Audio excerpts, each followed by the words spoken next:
The silence in the private dining room of the Pinnacle Club wasn't just quiet, it was heavy. It was the crushing weight of $1 billion deal collapsing in real time. On one side of the mahogany table sat Arthur Vance, the Titan CEO of Vance Global Logistics, his face a mask of thunderous rage. On the other hand, the patriarch of a proud Italian dynasty, Signore Lorenzo Moretti, looked utterly insulted. Between them, a useless translator app sputtered nonsensical phrases. Every tick of the grandfather clock in the corner sounded like a nail being hammered into the coffin of Vance's career-defining merger. Careers were about to end. Fortunes were about to be lost. Nobody knew Italian, and the CEO was losing his patience. And in the corner of the room, a young waitress, clearing away bread plates, was the only person on earth who could save them. But her intervention would cost her more than she could ever imagine. The air in the private dining room, Suite 37B of the Pinnacle Club, was thick enough to choke on. It was a noxious cocktail of expensive cologne, seared scallops, and abject failure. Arthur Vance, founder and CEO of Vance Global Logistics, felt a familiar, hot tremor begin in his jaw. It was the precursor to an eruption, the kind that had made vice presidents twice his age openly weep in board meetings. His glacial blue eyes scanned the table. To his right sat Richard Sterling, his executive VP of acquisitions, whose face was currently the color of spoiled milk. Richard was the one who had assured him, "Arthur, don't worry, I've got the translation covered. We'll use the top-of-the-line enterprise software. It's flawless."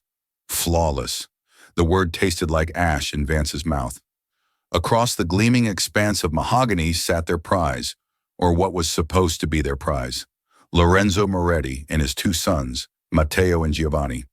They were the owners of Moretti Navigazione, a legendary Genoese shipping firm that represented the last crucial piece of Vance's Atlantic trade puzzle. The Morettis were old money, old world, and old school. Their company wasn't just a business, it was a 200-year-old legacy forged in salt and steel. Acquiring them wasn't just a transaction, it was an absorption of history, and it required a touch of finesse that was currently and painfully absent. The problem, the billion-dollar career-ending problem, was that the Morettis spoke almost no English. And Arthur Vance, a man who could dissect a corporate balance sheet in 6 languages of finance, spoke precisely 0 Italian. The enterprise software, a sleek tablet propped up on the table, was the source of the disaster. Every time Signore Moretti spoke, his voice a gravelly baritone, rich with the cadence of the Ligurian coast, Richard would point his phone at him. A few seconds later, a robotic, tinny female voice would emanate from the tablet, mangling the Italian patriarch's words into corporate buzzword salad. "The legacy of our shipyards is the soul of our forefathers," Signore Moretti had said with heartfelt passion, gesturing with his hands in that quintessentially Italian way. The app translated this as, "The asset history of our production facilities is the spirit of our dead relatives." Arthur Vance had watched in horror as Lorenzo Moretti's expression soured, his noble brow furrowing in confusion and then offense. Now they were at the critical juncture, the terms of the employee pension fund. It was a major sticking point. The Morettis saw their workers as family.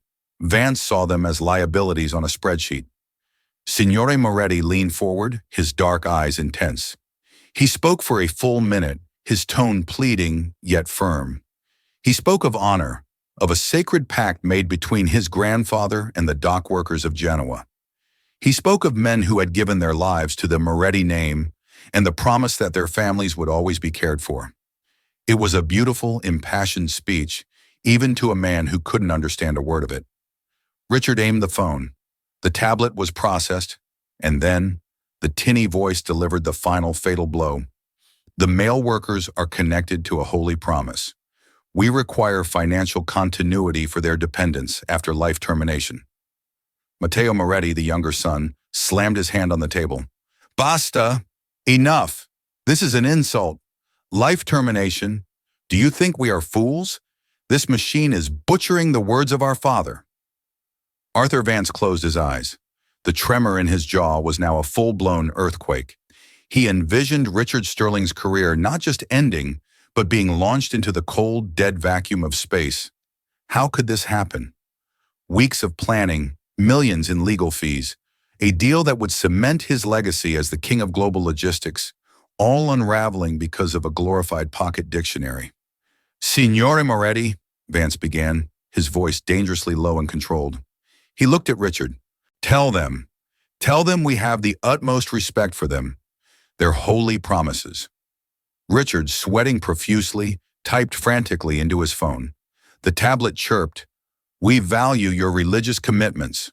Lorenzo Moretti pushed his chair back, the sound of wood scraping against marble echoing like a gunshot in the silent room.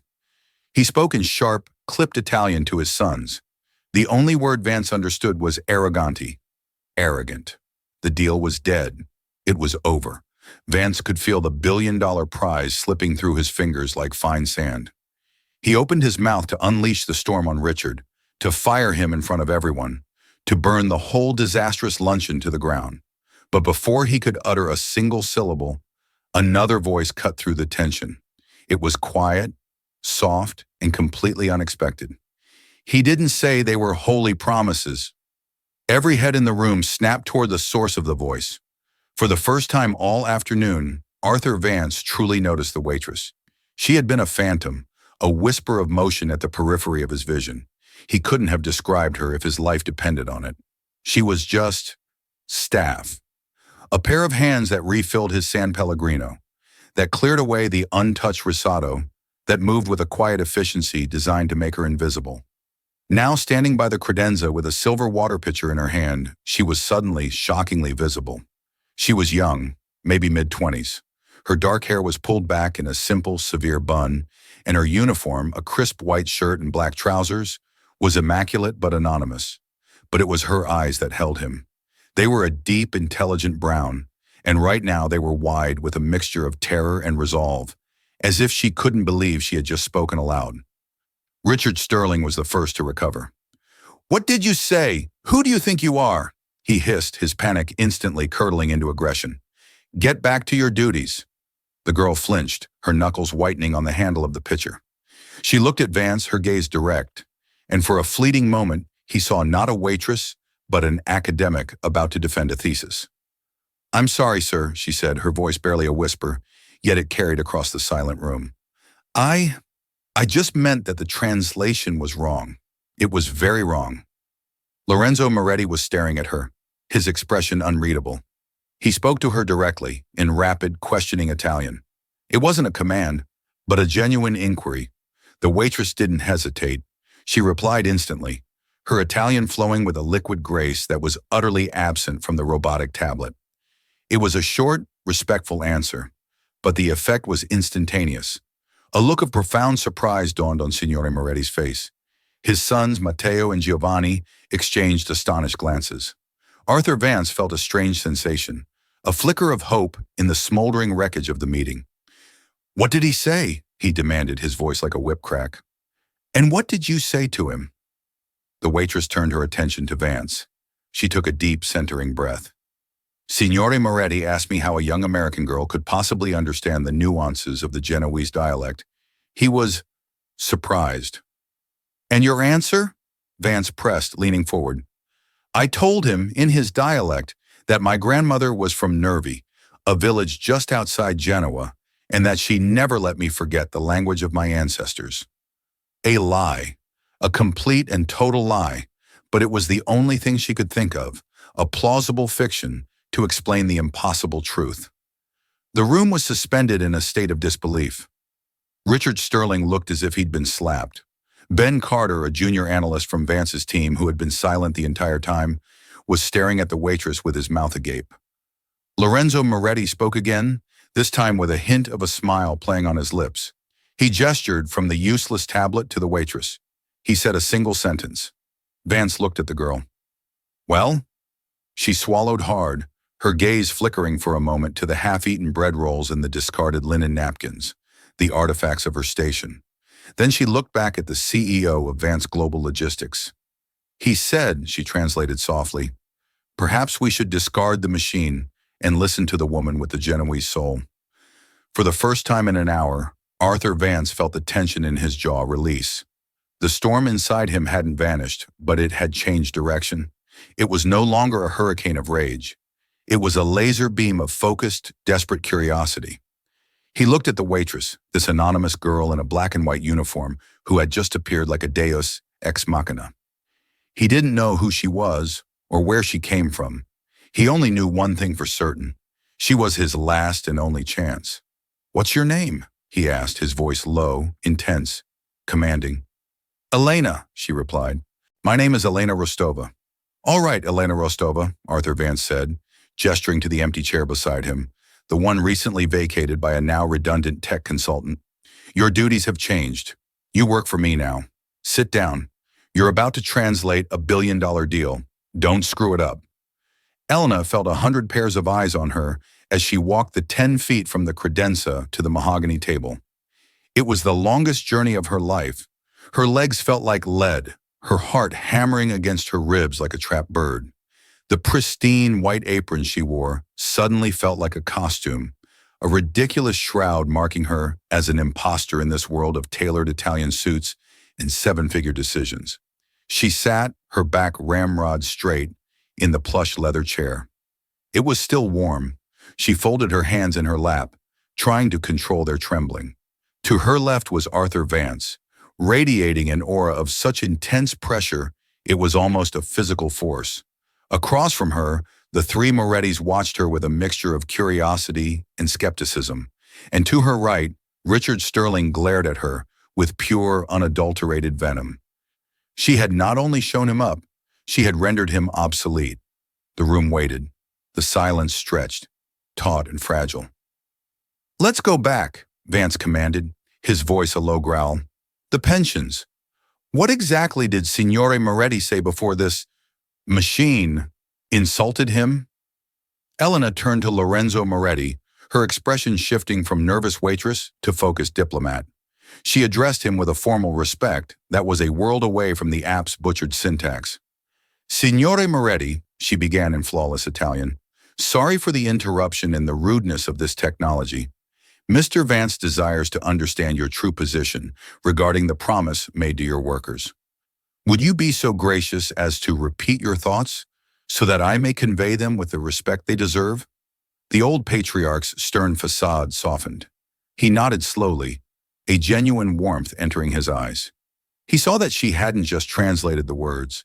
She had apologized for the insult and framed Vance's request as a desire for understanding, not a demand for information. He began to speak again. This time Elena listened, not just with her ears, but with her entire being. She watched his hands, the rise and fall of his chest, the subtle shifts in his tone.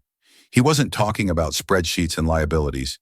He was weaving a narrative of family, of honor, a concept that had no direct equivalent in American corporate law. He spoke of the shipyard workers not as employees, but as our people. He explained that the pension was not a benefit. It was a continuation of a sacred trust. To abandon it would be to tarnish the name of Moretti, a name that had survived wars, depressions, and the relentless march of time. It was an act he would rather die than commit. When he finished, a profound silence settled over the room once more. All eyes turned to Elena. The pressure was immense. A simple, literal translation would fail. Vance would hear emotion and dismiss it as sentimentality. She had to do more than translate words. She had to translate a worldview. She turned to Arthur Vance. "Mr. Vance," she began, her voice clear and steady now, filled with a newfound authority. "Signore Moretti is not discussing the pension fund in terms of its financial mechanics.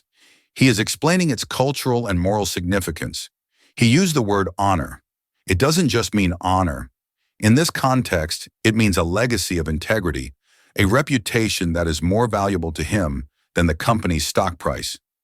Vance listened, his eyes narrowed, studying her. Elena continued. "He explained that the fund is a pact, made by his grandfather with the first generation of shipbuilders.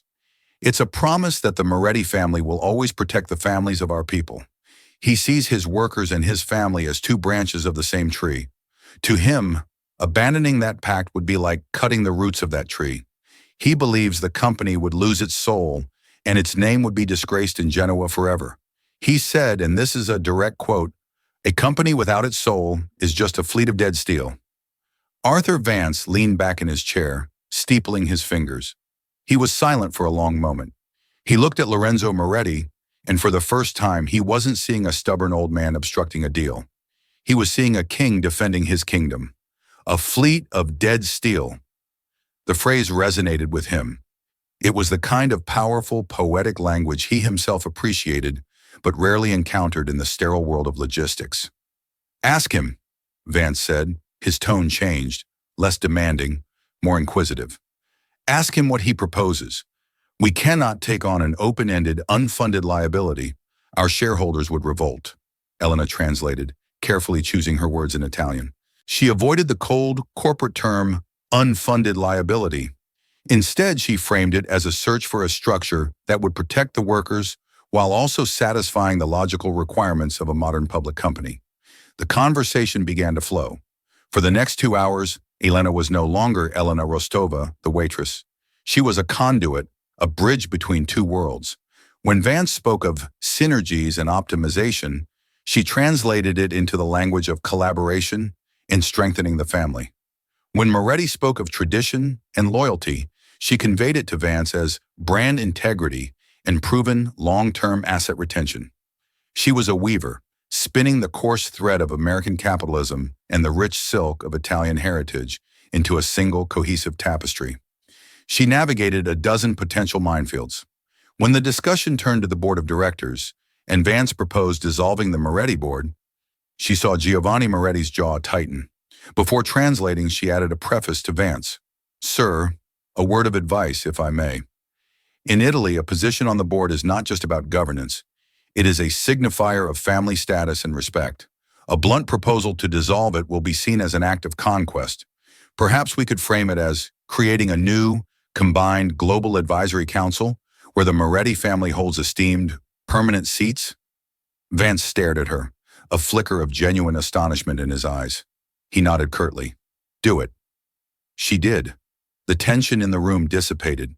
A path forward was emerging from the fog of misunderstanding. They weren't just talking numbers anymore. They were building a relationship, facilitated by the invisible girl who had dared to speak. As the afternoon light began to fade, casting long shadows across the mahogany, they reached a tentative agreement on the major points. A handshake was exchanged, a firm, meaningful one between Vance and Moretti. The deal wasn't signed, but it was alive again, breathing with a newfound sense of mutual respect. As the Morettis prepared to leave, Lorenzo approached Elena. He took her hand in both of his weathered skin warm against hers.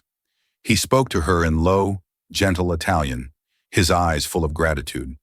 Vance watched them, then looked at Richard Sterling, who was trying to make himself as small as possible in his chair. "What did he just say to her?" Vance barked. Richard mumbled, I'm not sure, sir." Elena turned back to the table, a faint blush on her cheeks. "He thanked me," she said quietly. "He said that today, I did not just save a business deal. He said I saved his family's honor from being lost in translation.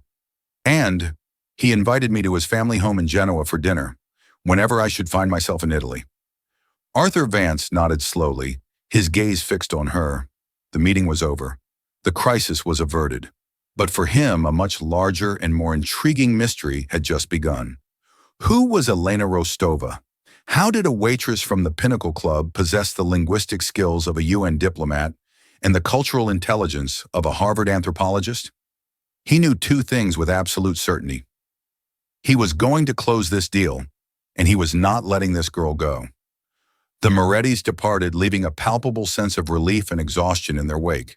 The moment the door clicked shut, the carefully constructed professionalism of the room shattered.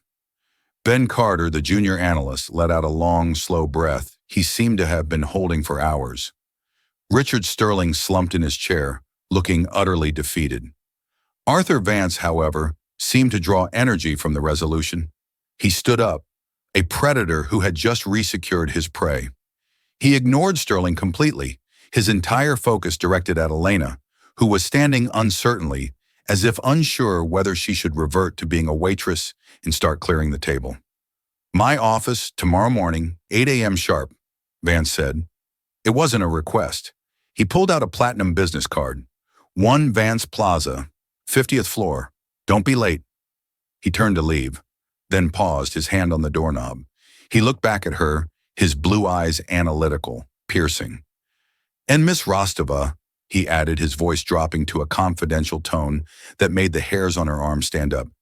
"Come prepared to tell me who you really are, because I assure you, I am not buying the story about your grandmother from Nervi." With that, he was gone, leaving Elena alone with the wreckage of the luncheon and the 2 remaining members of his team. The silence that followed was thick with Sterling's humiliation. He finally looked at Elena, his face a contorted mask of fury and resentment. "You think you're clever, don't you?" he spat, his voice dripping with vitriol. "Coming out of nowhere, making me look like a fool. You have no idea what you've just stepped into. You're a waitress. You serve coffee. You don't get to play at this level." Elena met his gaze, her fear replaced by a quiet, steely resolve. "I didn't do it to make you look like a fool, Mr. Sterling. You managed that all on your own with your translation app. I did it because your incompetence was about to cost your boss $1 billion and insult a good man." Sterling's face turned purple. He took a step towards her, his finger jabbing the air. "You're finished. I'll call the manager of this club. I'll have you fired for insubordination, for interfering. I think you should probably leave now, Richard." The voice came from Ben Carter, the junior analyst. He had risen from his seat and was standing beside Elena. He was young, probably no older than she was, and his suit, unlike Vance's or Sterling's, looked like it was his first real one. But his expression was firm. "You stay out of this, Carter," Sterling snarled. "You're a glorified intern. And you're a vice president who was just saved by a waitress," Ben countered, his voice steady. "I think Mr. Vance made his preference pretty clear. If you cause a problem for her now, who do you think he's going to back? The woman who saved his deal, or the man who almost sank it? You should go home and update your resume." The truth of Ben's words hit Sterling like a physical blow. He deflated, the rage draining out of him, replaced by the cold, stark terror of his own precarious position. He gave Elena one last look of pure hatred before grabbing his briefcase and storming out of the room without another word. Elena turned to Ben, her composure finally cracking. "Thank you," she whispered, her voice trembling slightly. "Don't thank me," he said with a wry, tired smile. "I've wanted to say something like that to him for 6 months. You were amazing there. Seriously, I've never seen anything like it." He paused, his curiosity getting the better of him. "So Mr. Vance was right, wasn't he? There's no grandmother from Nervi." Elena managed a weak smile, shaking her head. No grandmother from Nervi." She looked around the opulent room at the half-finished plates and crystal glasses. It felt like a different world from the one she inhabited just a few hours ago. I should probably get back to work," she said, her muscle memory kicking in. Ben put a gentle hand on her arm. "I don't think you work here anymore," he said softly. "You work at Vance Global now. You just don't know it yet." The next morning, Elena stood before the monolithic black skyscraper of 1 Vance Plaza. It was a spear of glass and steel piercing the New York sky, a monument to the kind of power and ambition she had only ever read about. Dressed in the only professional outfit she owned, a simple black dress and a worn but clean blazer she'd bought at a thrift store, she felt like a fraud. The business card in her hand felt heavier than a gold bar. The elevator ride to the 50th floor was a silent, stomach-churning ascent. The doors opened onto a reception area of minimalist perfection. White marble floors, a sprawling abstract painting, and a view that encompassed all of Manhattan. A severe-looking assistant led her down a long hallway to a pair of enormous oak doors. "Mr. Vance will see you now." Arthur Vance's office was less an office and more a command center. One entire wall was glass, offering a godlike view of the city below. The desk was a slab of polished granite, empty save for a laptop and a single perfect white orchid. Vance himself was not behind it. He was standing by the window looking out, his back to her. "Close the door," he said without turning around. Elena did, the soft click of the latch sounding like a vault ceiling. "I did some digging last night, Elena Rostova," Vance said, his voice echoing slightly in the vast space. "It's amazing what you can find when you have the resources. It turns out you are remarkably difficult to find. There are no credit cards in your name, no social media presence to speak of. You pay for everything in cash. You live in a fifth-floor walk-up in Queens. You are, for all intents and purposes, a ghost." He finally turned to face her, his eyes pinning her in place. "But ghosts leave traces. I found one. A record from 7 years ago. A dissertation submitted to Columbia University. Codex and Culture, the lingua franca of maritime commerce in the Genoese Republic. It was awarded the prestigious Bancroft Prize. The author's name was Dr. Elena Rostova." He took a step towards her. "So the question isn't how you speak such perfect Italian. The question, Dr. Rostova, is what in God's name a woman with your mind is doing serving canapes to men like Richard Sterling?" The dam inside Elena finally broke. The carefully constructed walls she had built around her past, the lies and omissions she used to survive, all came crumbling down under the weight of his direct, unblinking gaze. The story, the real story, came spilling out. "My father was a history professor," Elena began, her voice barely audible. The opulent office, the view of the sprawling city, all of it faded away, replaced by the scent of old books and chalk dust that had defined her childhood. "He wasn't famous, but he was brilliant. He taught at a small liberal arts college upstate. He loved languages, history, the stories that objects and words could tell. He's the one who taught me Italian, French, Latin. He said that learning a language wasn't about memorizing words. It was about unlocking a new way to see the world." She paused, gathering herself. It was a story she hadn't told anyone in years. "I followed in his footsteps. I was a star academic, full scholarship to Columbia for my PhD. My dissertation on Genoese maritime linguistics. It was my passion. I spent 2 years in the archives in Genoa, living on pasta and coffee, deciphering 14th century shipping manifests.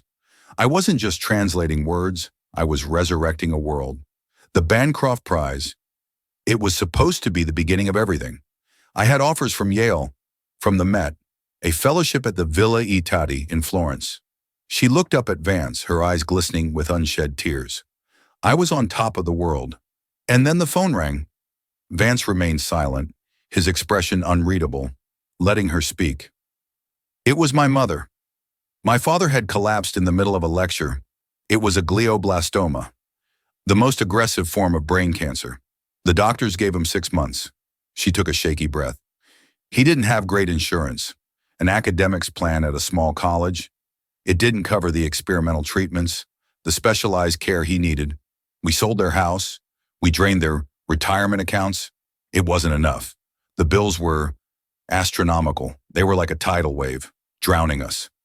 The fellowship in Florence, the curator position at the Met, they were prestigious, but they didn't pay much. Not at first. They were for people who had family money, who could afford to be brilliant on a small stipend. I couldn't. I needed cash. Now. So I made a choice. I turned down the fellowships. I withdrew my name from the academic positions. I came back home and took the first job I could find that paid cash daily and had flexible hours so I could be with him. That job was waiting tables. Then I took another, washing dishes, then a third, cleaning apartments. I worked 18-hour days running on 4 hours of sleep and caffeine. The world of academia, of Dr. Elena Rostova, it ceased to exist. I became a ghost, just like you said, because I couldn't bear for any of my old colleagues or professors to see what had become of me." She finally looked away from him, her gaze fixed on the city below. "He fought for 2 years. 2 years I bought for him with my tips and my aching feet. We had breakfast together every morning, and I'd read to him from his history books when he could no longer see the words. He passed away 3 years ago. By then, the debt was insurmountable. I just kept working. It was all I knew how to do. One job to the next. The Pinnacle Club was the best I could get. It was steady, anonymous." She fell silent. The story hung in the air between them, stark and heavy. She had confessed her entire hidden life to this powerful, intimidating stranger. She expected pity or perhaps dismissal. She had just admitted that her entire life was a monument to failure, a story of squandered potential. Arthur Vance did something she did not expect. He walked over to a small concealed bar, poured 2 glasses of water, and handed one to her. "Your father," he said, his voice softer than she had ever heard it. "Did he know what you gave up for him?" Elena shook her head. "I never told him. I let him believe I was on a research sabbatical. He died believing I was in Florence, living my dream. It was the last gift I could give him." Vance took a long sip of his water, his gaze distant. For a moment, the ruthless CEO vanished, replaced by someone more contemplative, more human. "My own father," Vance said quietly, "worked in a steel mill in Pittsburgh his whole life. He breathed in soot and asbestos for 40 years so I could go to college. He died of emphysema a month before I closed my first major deal. He never saw any of this." He swept his hand, indicating the office, the skyscraper, the city. "He made a promise to himself that his son would have a better life. And you made a promise to your father that you would save him." He looked at her, and the intensity was back in his eyes, but it was different now. It wasn't suspicion, it was assessment. It was a calculation. "You don't have squandered potential, Dr. Rostova," he said, his voice regaining its usual steel. "You have proven, under the most extreme pressure imaginable, that you are capable of honoring a commitment. You sacrificed your own ambition for the sake of your family's honor. You understand the meaning of loyalty. You understand the world that Lorenzo Moretti comes from better than anyone on my payroll. In fact," he added, a slow, predatory smile spreading across his face, "you may be the most qualified person I have ever met." He walked back to his granite desk and leaned against it, crossing his arms. "Yesterday you translated a conversation. It was impressive. But that's not what I need. I don't need a translator. I need an interpreter. Of culture, of history, of people. I need someone who understands that a deal isn't just about the numbers on a page. It's about the stories behind them." He paused, letting the weight of his words sink in. "Richard Sterling's employment at Vance Global was terminated an hour ago. That creates an opening. Not his job. His was the job of a sycophant. I'm creating a new position." He pushed himself off the desk and stood before her, the most powerful man she had ever met. "Dr. Rostova, I would like to offer you the position of Director of Cultural Liaisons, Special Advisor to the CEO. You will report directly to me. Your first task will be to fly to Genoa next week and finalize the Moretti merger. Not as a translator, but as my chief negotiator. I will give you a salary that will clear your debts in 6 months. I will give you a platform to use your mind in a way you have only dreamed of. I am offering you your life back." He extended his hand. "So, Elena, do we have a deal?" The air in Genoa smelled of salt, diesel, and focaccia. It was a world away from the sterile, air-conditioned luxury of the Pinnacle Club. Elena stood on the balcony of her suite at the Grand Hotel Miramar, overlooking the shimmering Ligurian Sea. A week ago, her biggest concern had been whether she'd make enough in tips to cover her rent. Now she was staring at the same sea that the Moretti family had commanded for centuries, holding the fate of their legacy in her hands. The transition had been a whirlwind. One handshake with Arthur Vance had set in motion a machine she could scarcely comprehend. Within hours, a team had descended upon her life. A lawyer to handle her outstanding debts. A personal stylist who replaced her thrift store wardrobe with impeccably tailored suits and silk blouses. An executive assistant who booked her flights and handed her a new corporate Amex card. She had moved from a fifth-floor walk-up in Queens to this palace of old-world European charm. It felt disorienting, like a dream from which she was terrified of waking. Vance had been true to his word. He wasn't looking for a translator. He had armed her with the full financial and legal details of the proposed merger, but his final instruction had been simple. Close it. Don't just get their signature on our terms. Make them want to sign. Make them feel like this is a victory, not a surrender. You know how they think. Use it. Her first meeting was not in a boardroom, but at the Moretti family's private villa, nestled in the hills above the city. Lorenzo Moretti himself greeted her at the door, not as a business associate, but as an honored guest. Dottoressa Rostova, he said, his smile genuine as he kissed her hand. Welcome to my home. My wife insists you stay for dinner. She is making pesto the old way, with the mortar and pestle. Over a meal that lasted 3 hours, they spoke of everything but the deal. They talked about art, about the history of Genoa, about her dissertation. Elena found herself effortlessly conversing with Lorenzo about the subtle shifts in 14th century maritime contracts, a topic that would have made Arthur Vance's eyes glaze over. She saw Matteo and Giovanni, who had been so tense and hostile in New York, relax in her presence. She wasn't an American corporate raider. She was the dottoressa, a woman who understood and respected their world. The real negotiations began the next day at the Moretti Navigazione headquarters overlooking the bustling port. But the dynamic was entirely different. Elena had established trust. She began not by presenting Vance's terms, but by presenting her understanding of their fears. Signore Moretti, she started, spreading out not a contract, but a series of historical maps of the port. Vance Global is not here to erase the Moretti name from these docks. It is here to ensure that name is read on every major shipping lane in the world for the next 200 years. For 3 days she worked.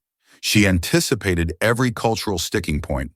When the American lawyer sent over a standard 300-page contract full of aggressive adversarial language, she refused to present it. This reads like a declaration of war, she told Vance over a late-night video call. It's full of phrases like, in the event of a breach, an indemnification against all claims. The Morettis see a contract as a marriage vow, a statement of mutual trust. This is a prenuptial agreement written by a divorce lawyer. It will kill the deal. Vance, to her surprise, listened. Then rewrite it, he ordered. So she did. She spent a full day with the legal teams, reframing the clauses. Adversarial terms became mutual assurances. Penalties became rebalancing commitments. She worked with the Morettis to create a new Moretti Heritage Committee to be chaired by Lorenzo himself, which would have permanent oversight of the shipyards and the pension fund, ensuring its sanctity. It was a concession that cost Vance nothing in terms of operational control, but was priceless in terms of honor. The final sticking point was the company name. Vance's team insisted on a full rebrand to Vance Global, Genoa. It was non-negotiable. Elena knew this would be seen as the ultimate insult, a final act of conquest. She went to Lorenzo Moretti's office alone. On his wall was a massive, beautiful oil painting of the first ship his great-great-grandfather had ever built, the Stella Genova, the Star of Genoa. Signore, Elena said softly, Mr. Vance is a man of logic, not poetry. He sees a single, unified brand as a symbol of strength and efficiency. It is a symbol of erasure, Moretti countered, his voice heavy with sadness. I know, Elena agreed, which is why we will not be naming the new entity Vance Global, Genoa. That is the name of the holding company on paper, a name for the stock market, but the ships themselves, they are the soul of the company, and the soul should have its own name. She paused, then delivered her gambit. The European fleet operating from this port will be christened the Moretti Vance Line, and every single new vessel commissioned from this shipyard will bear a name beginning with Stella, the Star of the Sea, the Star of the North. The Moretti star will not be extinguished. It will become a constellation that circles the globe. Lorenzo Moretti stared at her, his dark eyes searching her face. He saw no deception, only a profound and brilliant understanding. He slowly walked to the window, looking down at the shipyard his family had built.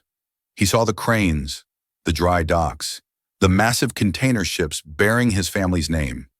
He imagined them not just here, but in Shanghai, in Los Angeles, in Sydney, each one a star of Genoa. A slow smile spread across his face. He turned back to Elena. Dottoressa, he said, his voice thick with emotion, you have not just saved this deal. You have honored my family. Let us sign the papers. When Elena called Arthur Vance to tell him the deal was done, he was quiet for a moment. The Moretti Vance line? He finally said. Yes, sir, Elena replied, her heart pounding, and the Stella naming convention for all new ships from Genoa. There was another long pause. Elena feared she had overstepped, that she would be fired for her audacity. Then she heard a sound she had never heard before from Arthur Vance. A short, sharp laugh. It was a sound of pure, unadulterated victory. "Elena," he said, and she could hear the smile in his voice. "When you get back to New York, we're having dinner. And this time, I'm clearing my own damn plate." 6 months later, the private dining room at the Pinnacle Club looked exactly the same. The same polished mahogany table, the same crystal glasses, the same hushed, reverent atmosphere. But for Elena Rostova, the entire universe had shifted. She was seated at the table, not standing beside it. She wore a dark blue Acris suit that had cost more than her old car. Across from her sat Arthur Vance. They weren't there for a tense negotiation, but a quiet celebration. The Moretti-Vance line had just posted its first quarterly results, and they had exceeded all projections. The integration was a success, hailed in the financial press as a model of cross-cultural acquisition. "I received a gift this morning," Vance said, sliding a small, elegant box across the table. Elena opened it. Inside, nestled on a bed of velvet, was an exquisite antique compass, its casing made of brass and its needle still true. The attached card was from Lorenzo Moretti. It read, "To the Dottoressa, our true north. You always know the way." Elena smiled, her heart full. "He is a good man. He is a good partner," Vance corrected, though not unkindly. "Thanks to you." He looked at her, his expression serious. "The board meeting is next Thursday. I'm putting your name forward for a permanent seat on the executive council." Elena was stunned. "Me? Sir, I've only been here 6 months. I'm the director of cultural liaisons." "You are my chief advisor," he stated, as if it were the most obvious fact in the world. "You've saved the Moretti deal.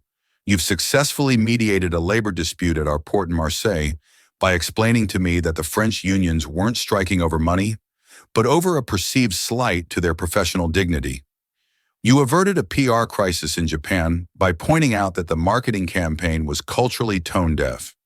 You don't just translate languages, Elena. You translate context. You translate people. That skill is rarer and more valuable than 100 MBAs like Richard Sterling. You've earned your seat at the table." A waiter approached the manager of the club himself. He was an older, distinguished man named Mr. Dubois, who had always been kind to Elena when she worked there. He looked at her now, sitting with Arthur Vance, and a look of dawning recognition and utter shock crossed his face.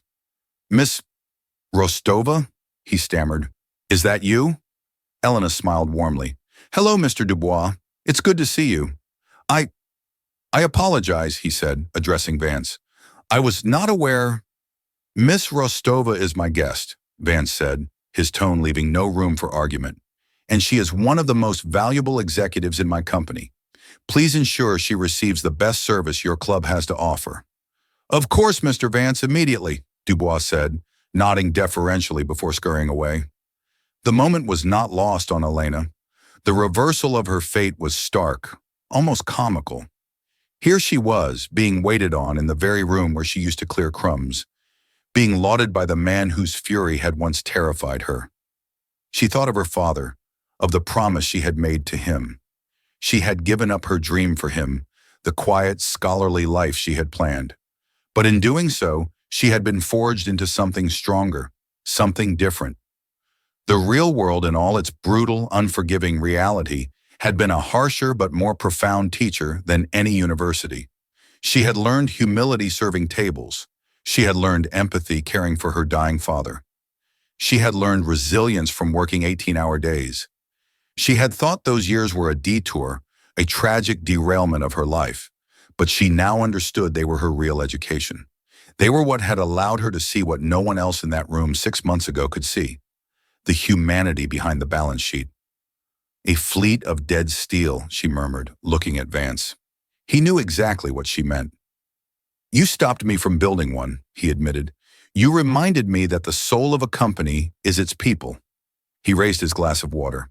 "To Dr. Elena Rostova," he said, his glacial blue eyes filled with a look of profound, hard-won respect. "The woman with the Genoese soul who turned out to have the heart of a global enterprise."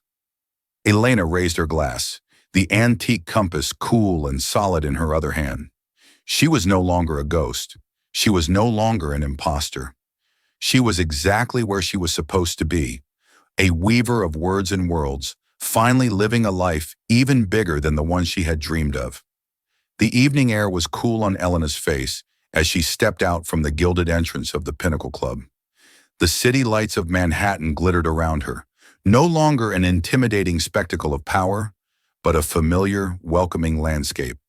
The weight of the antique compass in her pocket was a grounding presence, a tangible link between her past, her present, and the incredible future that was just beginning to unfold. A black town car sent by Vance idled silently at the curb, its driver waiting patiently. Her new life. As she moved toward the car, a figure stepped out from the shadows of an adjacent building. He was leaning against the cold stone, his expensive suit rumpled and his tie askew. The arrogant, venomous glare was gone, replaced by a hollowed-out look of bitterness. It was Richard Sterling. "Well, well," he slurred, his voice rough with resentment and what smelled faintly of expensive whiskey. "Look what we have here. Dr. Rostova, descending from on high. I saw you through the window, having a cozy little dinner with the king." Elena stopped, her hand hovering over the car door handle. She felt a flicker of her old fear, the instinct of a waitress trying to avoid a difficult customer, but it was quickly replaced by a calm, steady resolve. She was not a waitress anymore. "Richard," she said, her tone even, "I hope you're doing all right." He let out a harsh, barking laugh. "All right, I'm doing just fantastic. I lost my job, my reputation, and my six-figure bonus all because some waitress decided to play translator. Do you have any idea what you did?" "I helped my employer save a billion-dollar acquisition," she replied simply, without malice. "No," he snarled, taking a stumbling step closer. "You played a part, a little sob story about your dead father and your PhD, and Vance ate it up. He loves charity cases. It makes him feel magnanimous. But don't you for a second think you belong in his world. It's a world of sharks, and you're just the flavor of the month. When the novelty wears off, when your cultural sensitivity fails to stop a hostile takeover, he'll discard you just as fast as he discarded me." He was trying to wound her, to plant a seed of the same doubt and insecurity that was now consuming him. He was trying to drag her back down into the invisibility from which she had emerged. 6 months ago, his words might have crippled her. But 6 months ago, she hadn't negotiated with Lorenzo Moretti, she hadn't rewritten a corporate contract, and she hadn't earned the respect of Arthur Vance. Elena looked at him, and for the first time, she felt not fear or anger, but a profound sense of pity. "You're wrong, Richard," she said, her voice soft but unwavering. "The mistake you made wasn't the translation app. That was just a symptom. Your mistake was believing that respect is something you demand, instead of something you earn. You looked at the Morettis and saw an obstacle. I looked at them and saw a family. You see me as a charity case. Mr. Vance sees me as an asset. The world isn't just about sharks. It's about understanding what the other person values, what they fear, and what they hope for. That's not a soft skill. It's the most fundamental rule of business. It's just one you never bothered to learn." She gave him a final, sad nod. "I truly do hope you find your way." Without waiting for a reply, she turned, opened the door to the town car, and slid inside. As the car pulled away from the curb, she looked back and saw Richard Sterling standing alone on the sidewalk, a ghost of the past, swallowed by the shadows of the city. He had tried to haunt her, but she realized with sudden clarity that he was the one who was truly haunted. She, on the other hand, was finally free. Elena's story isn't just about speaking another language. It's a powerful reminder that our greatest strengths are often forged in our darkest hours. The skills she learned not in a boardroom, but through sacrifice, humility, and love, were the very things that made her invaluable. It shows us that true value isn't always found on a resume, but in the quiet resilience of the human spirit. There are people like Elena all around us. The barista who remembers your name, the janitor who works through the night, the assistant who anticipates every need, all with hidden talents and untold stories, waiting for a single moment to shine. Her story is a testament to the idea that it's never too late to reclaim your life, and that sometimes the most unexpected person in the room is the only one who can save it. If this story moved you, please hit that like button to let us know. Share it with someone who might need a reminder of their own hidden potential. And don't forget to subscribe to our channel for more real-life stories that inspire and amaze. Thank you for listening.